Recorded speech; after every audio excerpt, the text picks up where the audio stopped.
अस्सलाम वालेकुम दोस्तों एक नए टोटके के साथ एक बार फिर आपकी खिदमत में हाजिर हूँ। दोस्तों, आज का जो टोटका मैं आपके लिए लेके आया हूँ ये है नफ्स की सख्ती के लिए।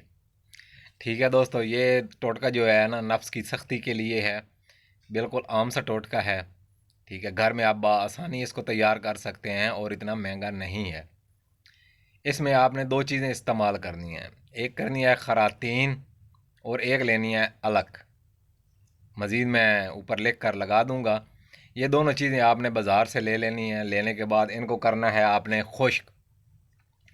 अब इसको खुश्क किस तरीके से करना है आपने वो भी मैं आपको बता देता हूँ।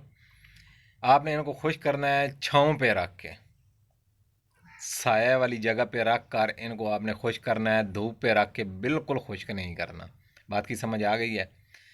साया वाली जगह पे रख के इसको आप खुश्क करें। जब ये अच्छी तरह खुश्क हो जाए, बिल्कुल पाउडर की तरह पीस लें, बिल्कुल पाउडर की तरह। उसके बाद आपने लेना है सरसों का आयल। लेकिन सरसों का तेल जो आपने लेना है वो लेना आपने बिल्कुल खालिस है।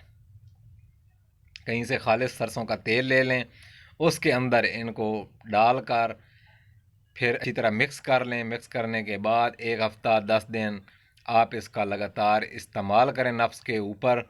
ठीक है ना? साइडों पे अच्छी तरह लगाएं, लेकिन आगे वाली साइड जो होती है नफ्स की, कैप वाली साइड, टोपी वाली साइड, उस पर बिल्कुल ना लगाएं।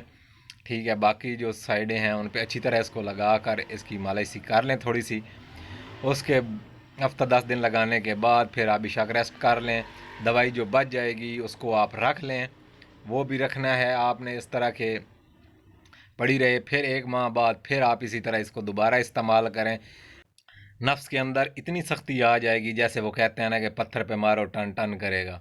ये बिल्कुल एक आसान सा टोटका है दोस्तों। इसी के साथ आपसे इजाज़त चाहता हूँ। फिर किसी नए टोटके के साथ आपसे मुलाकात होगी। तब तक के लिए इजाज़त। दुआओं में याद रखिएगा। अल्लाह हाफिज़।